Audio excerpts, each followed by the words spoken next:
the conclusion of the aircraft certification process is, well, and I shouldn't just say aircraft, I should more say aeronautical product, because it's not just aircraft, it's engines, it's propellers, it's, rotorcraft, but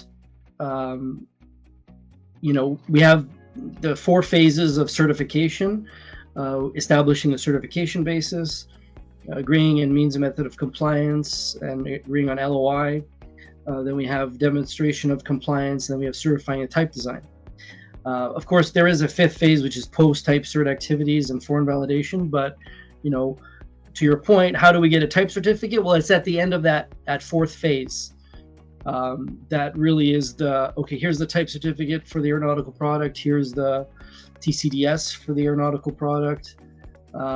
And, depending on that product, it's years of work.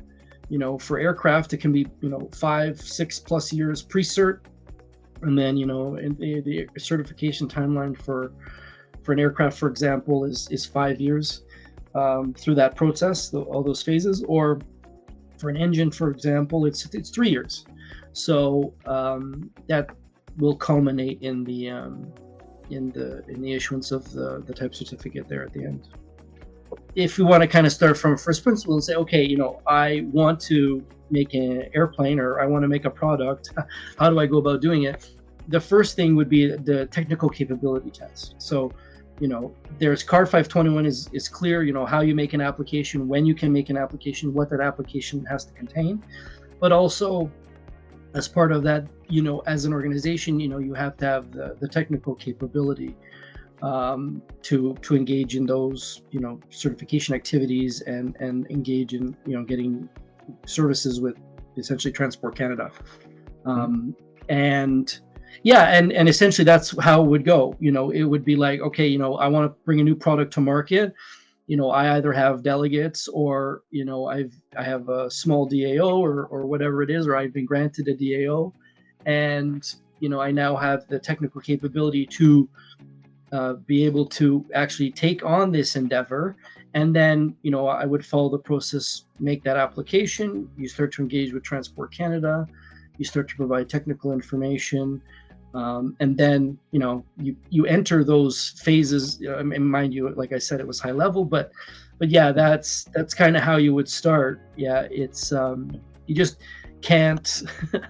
I mean, there are home builds and things like that, but if you actually want to build a product, mass produce it, you have to follow that process of.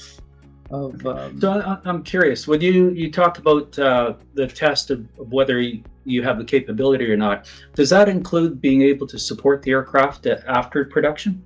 Well, see, that's the thing too, is so it's not just about building a product. It's also about, if you're going to be a type certificate holder, you have certain responsibilities. You have responsibilities for that aircraft being in service, to look at deficiencies, continued airworthiness, instructions for continued airworthiness. What are the maintenance procedures?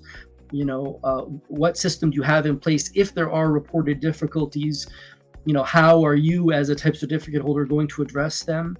What's the system in place to impart, modifications and get manuals out there and those kind of things. So there are a lot of responsibilities for a type certificate holder, that it's not just, I build a product, it goes out there and I walk away.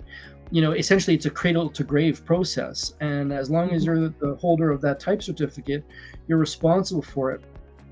So how am I going to get my product out there into different jurisdictions? Well, the only way I can do that is by doing foreign validations. So some jurisdictions accept whatever National Civil Aviation Authority certificate that you have. Maybe there's a paperwork exercise and that's the conclusion of it. But some authorities do a more thorough review, or they do, quite, like a full-blown, validation activity. And what ends up happening is the culmination of that ends up in it's a validated type certificate. So that foreign civil aviation authority will then issue their own TC and TCDS for your aeronautical product. One thing people don't realize is that you build a product and it goes out the door.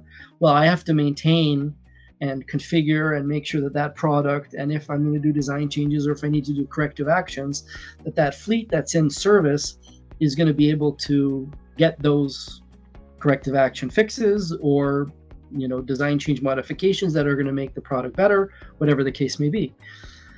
Well, how do I do that once the plane has left the factory? And I'm talking in an airplane context, but equally applicable to engines, rotorcraft, propellers.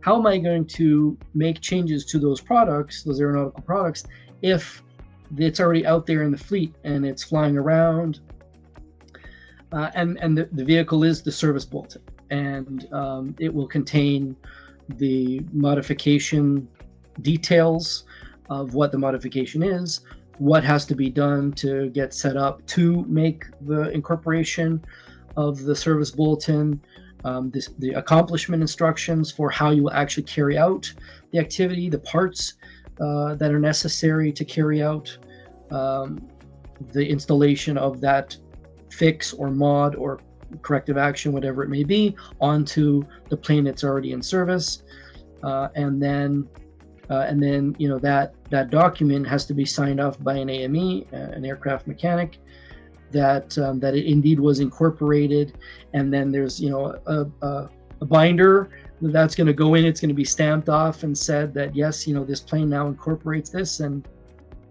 that vehicle, that vessel, that's a service bulletin, that can actually carry physical changes to the aircraft, but it can also carry manual changes. So maybe to do a certain functionality, I need a certain flight manual revision or certain flight manual change. Well, it would come with that flight manual procedure, and then that would also now become part of the your essentially your operating manual. Processes and procedures sometimes are not the flashiest things, but what I always say is that we have a safe system, we have a robust system because of those processes and procedures, so you should know what they are. Kind of along what we were talking about before, be open to advice, stay engaged, be engaged, ask questions. It's okay to say I don't know, but don't just leave it there. Follow up with, but how can I find out, or what can I do, or who can I talk to? But personally, I like challenge. I want to be challenged. I want to do something new. I want to find a way to use my talents and help, and I coach and mentor young engineers, or teach, or do whatever. But it's funny, in my interview for my very first job in certification, the manager who mentored me, he said, it's a mile wide and it's a mile deep. The breadth of information is so vast, and I didn't really appreciate it in the interview. But when I got the job, I realized, wow, there really is, and I talk to people and they go, I've never heard of airworthiness, or I've never heard of certification, because maybe they're working in a small little part of the engineering world, or this little part or that little part. But really, when you do get to see the breadth and the width of the industry, you really realize, it's a lot, and you do have to be dedicated, and you also have to realize that you're not going to know everything, and it's okay not to know everything. And I think as good engineers, it's okay to say, what, I don't know, but I can go and find that information, or I'm going to go research it, or I'm going to find it out, or I'm going to go talk to people who can help me. And you know what? It's a life learning process too. You never stop learning. I learn something new every day, even though I've been doing this now, aviation, at least for 15 years.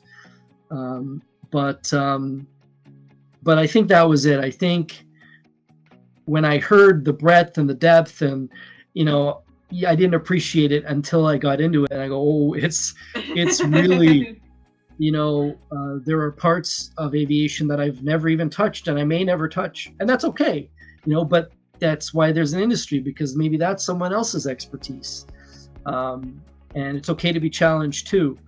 But one thing I've gotten very comfortable with is change, and you have to be able to roll with it.